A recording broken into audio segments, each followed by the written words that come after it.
자, 모의고사 6회 마지막 문제 20번 문제 하겠습니다. 다음 중 단계별 행사 전 안전활동 내용 중에서 1단계에 해당하지 않는 것은 행사장 통로 단일화, 행사 하루 전에 취약개소, 취약지역의 병력 배치, 행사장 인부에 대한 임시 비표 배부, 안전유지가 이루어진 행사장은 직원들은 반드시 신분증 폐용 및 출입자는 출입자 명부 작성 후 신분증을 비표로 교환. 자, 이 문제 여러분 안 보신 분이 제법 많을 거예요. 본 분도 있겠지만 어떤 책에는 나오고 어떤 책에는 안 나옵니다. 또 내용도 어떤 건 있고 어떤 건 없어요. 일부 내용이 여기 있는 것 중에서. 자, 행사장 안전활동 내용 중 1단계에 해당하지 않는 겁니다. 그래서 상으로 정하는데 좀 난이도가 높다는 뜻이 되겠습니다. 상중하로 따졌을 때. 자, 그러면 이 행사장 안전활동을 어떻게 구분하는가. 자, 이걸 먼저 공부를 좀 하고 문제로 다시 돌아보겠습니다. 자, 안전활동은 단계를 따졌을 때 행사 평상시 안전활동하고 행사 전 안전활동 1단계, 2단계, 3단계로 구분하는 경우도 있습니다. 평상시 안전활동은 경호 행사가 있다는 걸 모르는 상태에서 평상시에 이루어지는 일단 경찰 안전활동입니다. 예를 들면 불신 검문을 한다, 순찰을 돈다, 범죄 예방 활동을 한다. 이거는 늘 하는 거기 때문에 어차피 이거는 경호 안전활동이라고 볼 수 없는데 경호학의 학자들이 그런 평상시 하는 것을 그것도 경호가 만일에 있을 때 그런 건 평소에 하면 도움이 된다. 이래서 평상시 안전활동을 경호학 책에 넣어둔 책들도 들어 있습니다. 예를 들면 청원경찰 민간경비에 대해서 평상시에 교육을 하고 감독을 하고 총기 관리를 한다. 이런 것들은 여기에 속하는 겁니다.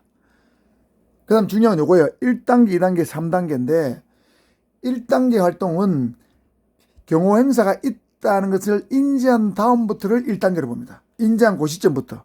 그럼 언제 인지하느냐? 이거는 행사마다 달라요. 하루 전에 인지한 수도 있고 한 달 전에 인지한 수도 있고 중요한 행사는 2달 전에 인지하는 경우도 있습니다. 예를 들면 행사가 있다면 행사에 있는 지역에 있는 경찰 경찰 관서에서 인지하는 걸 말합니다. 경호원들은 대통령 경우 같으면 대통령 경호원들은 벌써 알겠죠. 그렇지만 해당 경찰서나 지방경찰청 입장에서 보면은 상당히 임박해야 알게 됩니다. 자, 행사에 인지한 단계부터 1단계로 보고 그 다음에 행사 당일을 보통 3단계로 봅니다. 그럼 1단계는 한두 달 전부터 하루 전까지 될 수도 있습니다. 그러면 2단계는 1단계와 3단계 사이가 2단계입니다. 그럼 이것도 행사 전 하루나 이틀, 3일 정도 전 이런 정도로 크게 보시면 됩니다. 실무상으로 그렇습니다.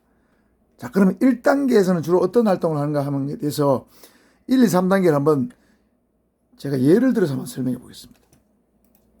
자, 이겁니다. 이게 2005년도에 제가 사상경찰서 근무할 때 에이펙 정상회담이 열렸습니다. 21개국 정상이 동백섬에, 부산에 있는 동백섬에 여기 행사장, 빨간 게 행사장입니다. 에이펙 행사장에 모였습니다. 누리마르 하우스에 21개국 정상이 모여서 회의를 했습니다. 2005년도에. 자, 그럼 이런 그림을 보면 제가 이해 안 되는데, 자, 이게 전체 파란 거 동백섬이고, 여기 흰 선대 있죠. 바깥에 요것도 섬의 일부분입니다. 섬입니다. 여기는 다 자갈밭이요. 흰 데는 자갈밭이고, 여기는 이제 숲입니다. 숲이고, 신선을 따라서, 이게 둥근 선을 따라서는 산책로가 있고, 산책로가 에이펙 행사장을 가는 통로와 연결되어 있습니다. 지금도 산책하다 요리 갈 수 있어요. 그 다음에 여기 무슨 표시된 거 있죠. 이런 것들은 다 병력 배치를 제가 가상으로 그린 겁니다. 이 그린 건데 굉장히 힘들었어요. 제가 컴퓨터로 이제 그려봤는데, 자, 사진으로 한번 보시면 이해가 쉬울 거예요. 자, 이게 파란 초록색 있죠. 산림미고진 게 동백섬이고, 요게 정상회의장입니다. 누리마르 하우스 칸. 여기 2층에서 정상회의가 열렸어요. 그 다음에 요 밑에 보면 요런 데가 좀 자갈밭입니다. 자갈밭인데 에이펙 직전에, 군함이 또는 해경정이 순실 돌고 있죠. 초계 활동을 하고 있습니다. 이게 에이펙 정상회담장 동백섬 외관이고 여기 내부입니다. 2층에 이 누리마을 하우스의 2층에 가면 이렇게 정상들이 21명이 둘러앉아서 원탁에서 회의를 한 2층의 행사장입니다. 자, 그러면 내부 그림이 대충 이해가죠? 부산에 있는 사람들은 가봐서 알 건데 외지인 사람 모르기 때문에 제가 이 사진하고 같이 한번 넣어서 설명해 보겠습니다. 자, 그러면 에이펙 정상회담이 있다고 가정하면 1단계에서는 과연 어떤 활동을 하느냐 하면 첫 번째는 취약 개소에 안전검측과 안전유지를 해서 병력을 배치합니다.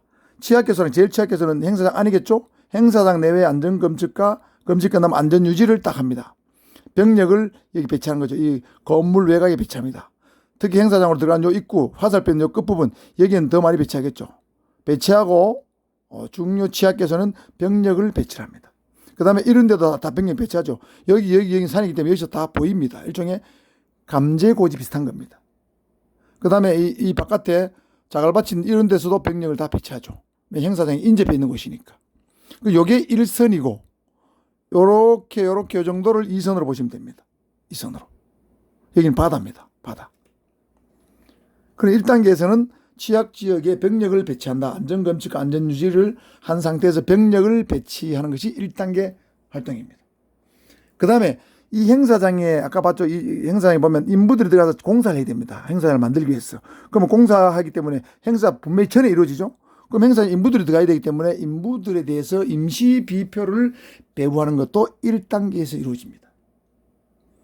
그 다음에 내일 행사다 하면 행사 하루 전에는 여기가 절대 안전구역 1선이기 때문에 행사 하루 전에는 여기 안전유지를 경찰관들 뺑돌려서 하고 있습니다. 그럼 이 안에 만일에 하루 전에 들어가고 자는 사람이 있다면 여기는 경찰관들은 배치되어 있는데 경찰관들은 출입증, 신분증을 차고 있고 여기 들어가고자 하는 사람들은 경찰관이 확인을 해가지고 출입자 명부에 기재한 다음에 비표를 배부합니다. 그러니까 비표는 원래 행사 당일날 배부해야 되는데 행사장 인부들이라든가 특별한 사람은 공사를 위해서 들어가야 되기 때문에 어쩔 수 없이 임시 비표를 배부하는 수도 있습니다. 자, 어쨌든 경찰관들 또는 직원들은 여기에서 신분증을 폐용하고 안전유지를 하고 있고 요 행사 안으로 들어간 사람들은 신분증을 받고 비표를 교부를 한다. 이런 뜻입니다. 이런 활동이 이루어진 게 1단계예요.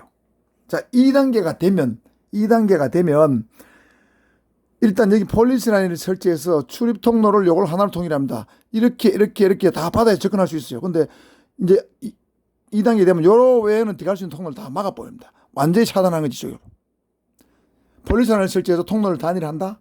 두 번째는 여기 행사장 딱 들어가면 여기 건물 안에 MD를 제가 그 당시에 6대 설치했어요. 6대를 설치해가지고 MD를 운영을 합니다. 필요시 MD를 운영한다. 그 다음에 이런데 다 고정초소를 설치합니다. 고정초소를 운영하는 게 2단계입니다. 3단계가 되면은 행사 당일이요. 행사 당일이니까 모든 사람은 반드시 여기 MD를 통과해야 됩니다. 모든 사람은 반드시 MD를 통과해야 된다. 그게 가장 중요합니다. 그 다음에 두 번째는 병력을 지그재그로 이렇게 배치합니다. 지그재그로. 행사장 내 외곽에 지그재그로 병력을 배치하는 게 3단계입니다. 또 필요하면 또 한 가지 예를 들면 대상자들이 이리 돌아와서 이렇게 차를 타고 이래 돌아가 내립니다. VIP들이. 그럼 별표는 VIP인데 내리면 이 차들이 쫙 나래를 서겠죠. 21국 정상. 이 차들에 대해서 안전을 확보하는 것도 3단계에서 해야 될 일입니다. 자, 여러분 이해하셨죠? 그렇다고 보면 정리해 볼까요? 자, 행사는 1단계 활동은 취임 신비로 외우는데 취약 지역에 병력을 배치한다. 임시 비표를 배부한다. 그 다음에 행사 안전유지가 된 상태에서 신분증을 직원들은 폐용을 하고 그 안에 들어가는 사람한테는 별도로 비표를 배부한다. 취임 신비 1단계입니다. 2단계는 단일 근거로 외웁니다. 통로를 단일한다. 그 다음에 금속 탐지기를 필요시에 설치한다. 고정초소를 설치한다. 단일 근거 외워야 됩니다. 3단계는 금지입니다. 뭘 금지합니까? 금속 탐지기를 무조건 통과해야 되고 지그재그로 병력을 배치한다. 뭐 이렇게 1단계 취임신비, 2단계 단일근거, 3단계 금지. 이렇게 해서 여러분 외워두셔야 됩니다.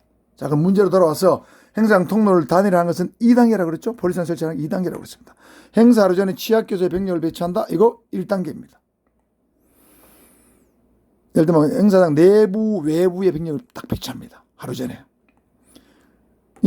이때는 이미 안전유지가 이루어지고 있는 상태죠. 그런데 중요한 것은 또 병력을 또 배치합니다. 그 다음 행사 인부에 대한 임시비표 배부 1단계죠. 안전유지가 이루어진 행사장은 직원들은 신분증을 폐용하고 출입자는 출입자 명부를 작성한 다음에 비표를 신분증과 교환한다. 이게 단계별 행사 안전활동의 1, 2, 3단계의 내용입니다. 그래서 여러분 이 그림을 한번 연상을 하면서 1, 2, 3단계에 두 문자로 취임, 신비, 단일 금고, 금지 두셔야 됩니다. 뭐 이런 문제를 딱 하면 여러분 공부하는 사람 맞추지 공부하는 사람 무조건 틀립니다. 자, 그래서 제가 그림을 그린다고 좀 애를 좀 먹었습니다. 시간을 많이 잡아먹었는데 여러분을 위해서 제가 이해를 돕기 위해서 이렇게 만들어 봤습니다. 아시겠죠?